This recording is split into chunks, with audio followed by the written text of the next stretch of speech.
My name is Rob Hindle. I'm a Senior Area Education Manager for the WEA, the Workers' Educational Association. And for 2 years I was manager of the Painted Fabrics project. The project ran from 2017 to 2019, and we were supported by the Heritage Lottery Fund, also by the Sheffield Town Trust, and a whole range of local community organisations, higher education and other bodies across Sheffield. We were interested in doing this project because it's a little known story about Sheffield and about people who fought in the First World War and were rehabilitated into civic life through the support of artists from Sheffield Art School. People coming back from the trenches in the First World War to the area were sent to Warncliffe War Hospital. Many of them had suffered grievous injuries, losing limbs and also shell shock, and had severe mental health difficulties. A group of women from the art school went along to support the injured servicemen and provided them with equipment and tools and support to enable them to begin to paint on fabric, hence the name of what became a successful national and international firm, the Painted Fabrics Company. With the support and the influence of people involved, the Painted Fabrics Company was first started in West Bar in Sheffield before moving on to premises in Norton in the south of the city, where they remained working and living right up until 1959. We were interested in bringing together a group of adults to engage in the project, finding out more about the story and the men, and also to learn about the methods that they used in producing painted fabrics for interiors. And over the 2 years, a group of over 100 people got involved in the research and artistic reflection and production. It was really important for us that the people who came to the project were people who brought their own stories. Many of the participants had experienced challenges in their mental health or physical health, and this really gave them a connection with and an insight into the story of the men. They got involved in art making across a range of media, including design, craft, painting, drawing, storytelling, poetry and so on. A significant part of the project was the production of a play, which we did in collaboration with professional theatre people, Kate Rutter and Stacey Sampson, and with the support of Sheffield University.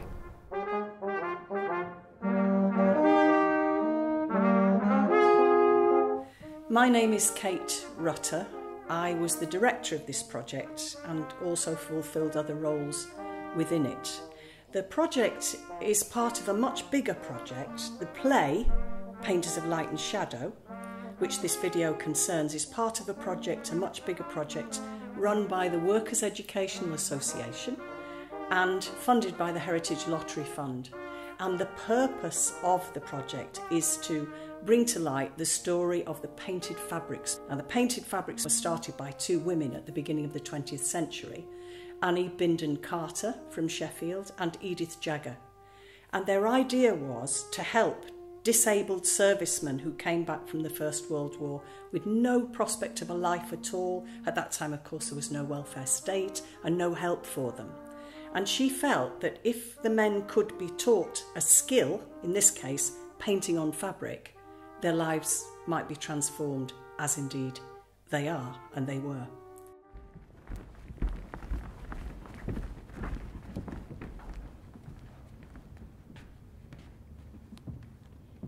We are the painters of light and shadow, the past, the present and hope for the future. We are 100 years of time. We hold the memory of what's lost and found. We know what's been said and what's held back. We know what has been sacrificed. We are tied to this place of brick and stone, the place where our story began. We are tied to this place of brick and stone, the place where our story ended.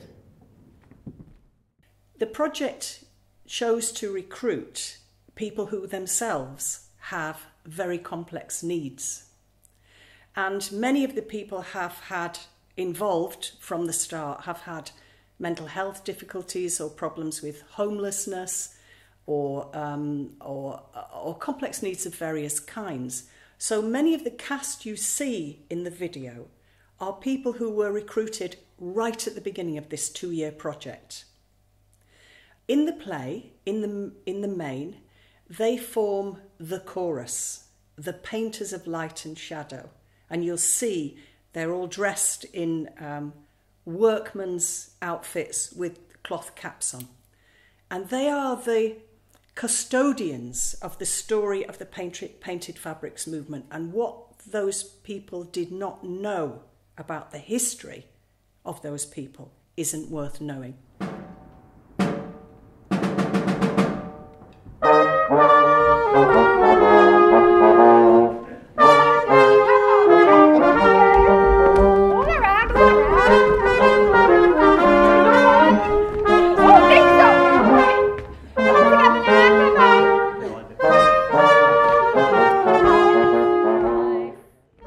First of all, we're involved in a 6-month period of learning to research the issue, of learning about the First World War, of visiting sites of importance in Sheffield.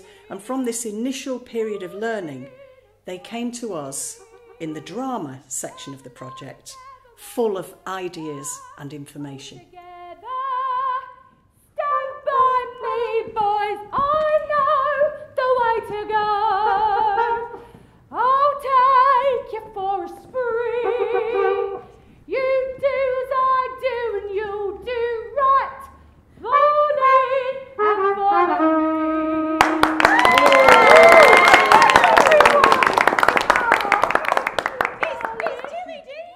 And out of that initial period came the gem and the central story of Rose and Charlie and their family, and how they lived through the First World War and then lived on into the post-war period, in which they were very, very much involved in the painted fabrics movement.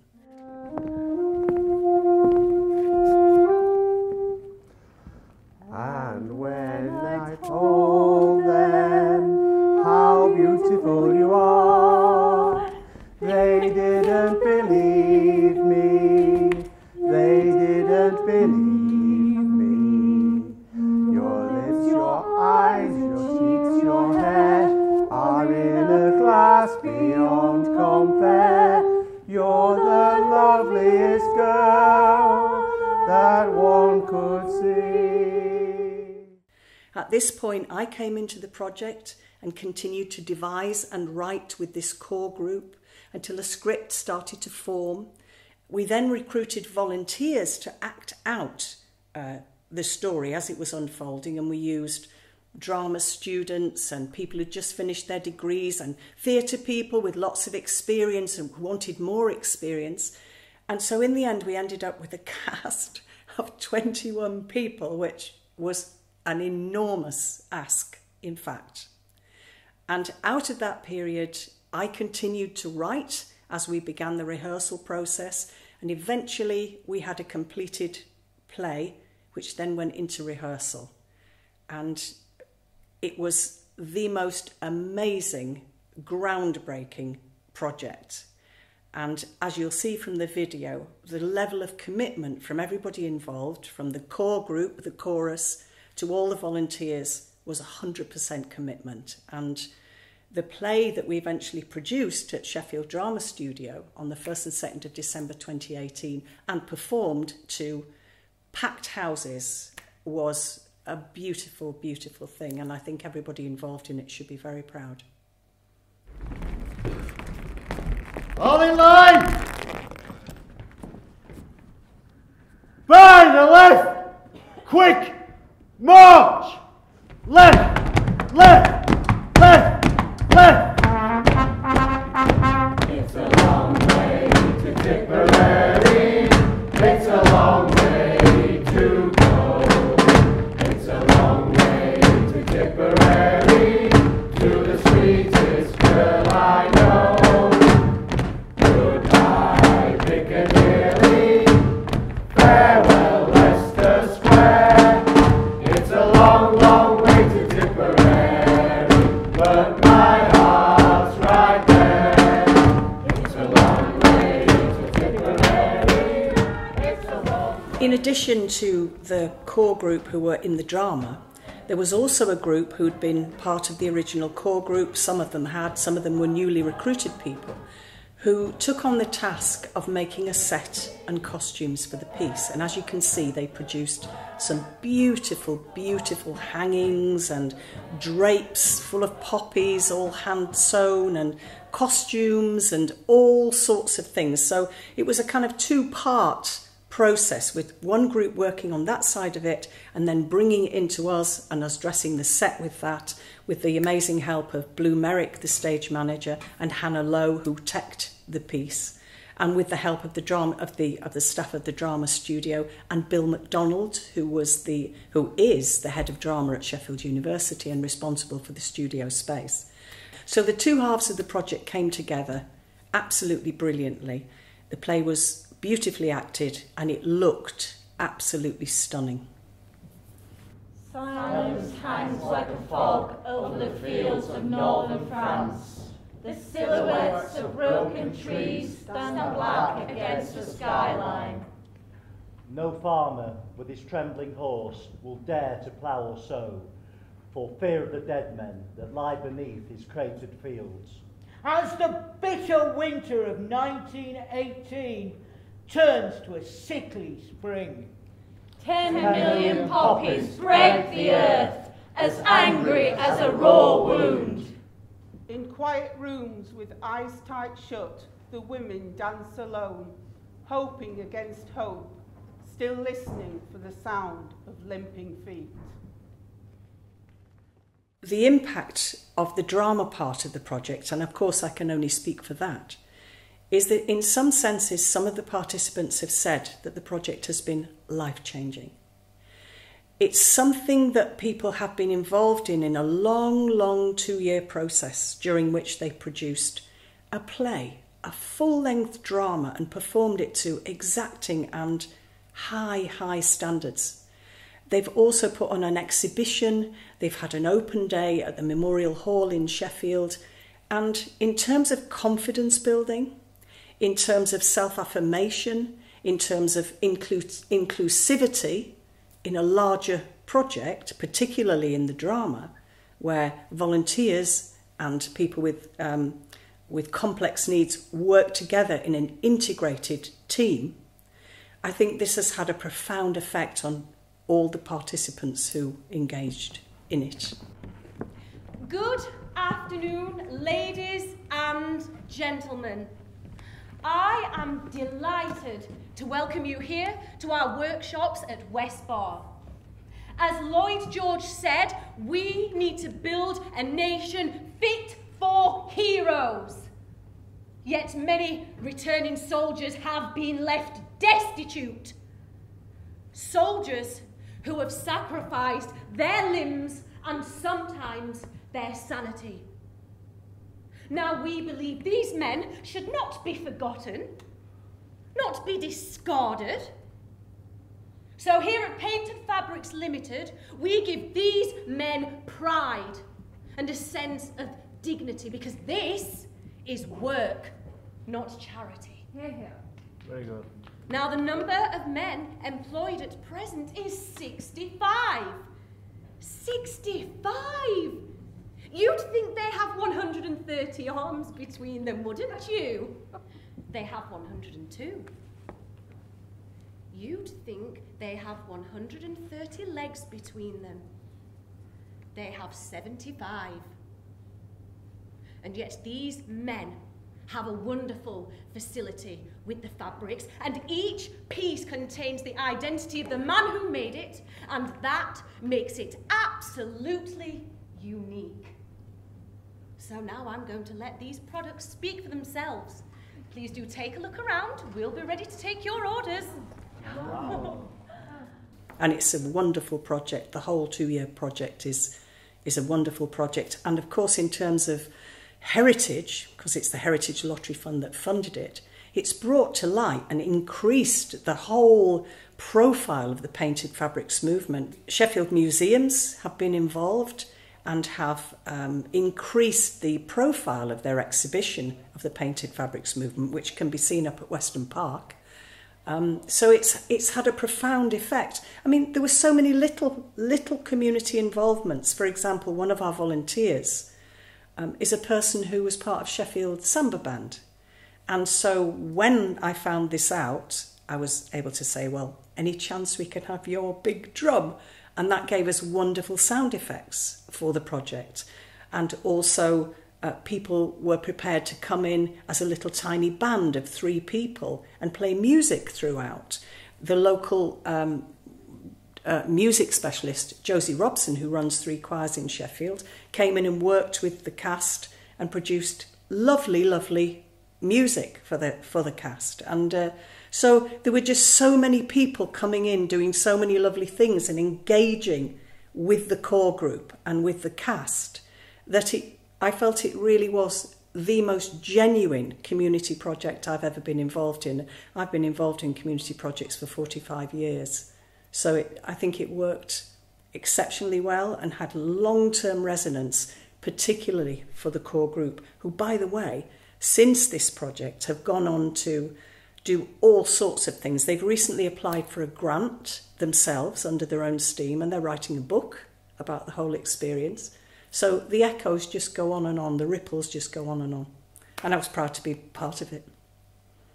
And when they ask us, and they're certainly going to ask us, the reason why we didn't win the quad again, oh, we'll never tell them, no, we'll never tell them. There was a front, but damned if we knew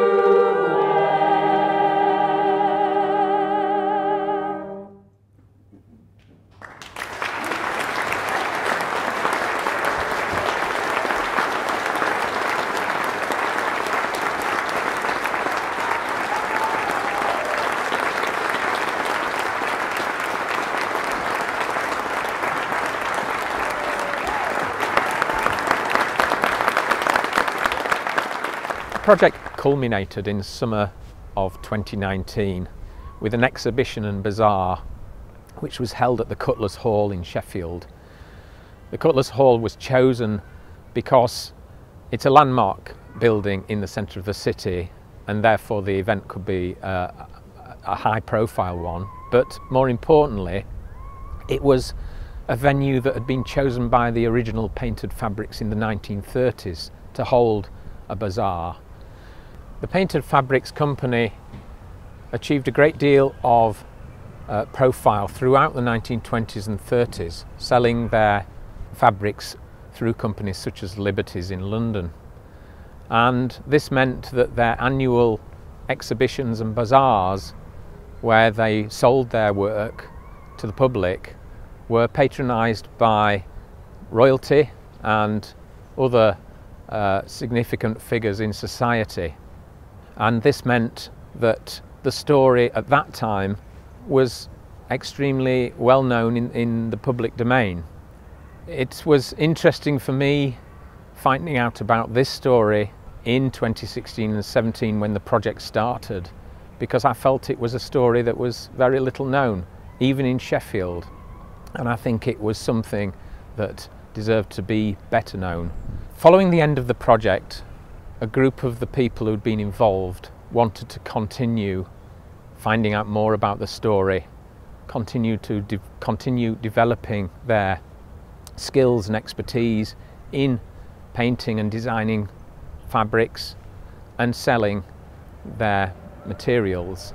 They also wanted to tell the story to wider audiences across the city, and they continue to do that today. They are setting up a social enterprise in order to be able to do that, to go round to schools and other public venues to tell the story and testify to what the men's experience had been from their own perspective and to do justice to them. I was really proud to be involved in the Painted Fabrics project, and I hope that it will inspire others to find out more about the story and get involved in making art to reflect and respect our history.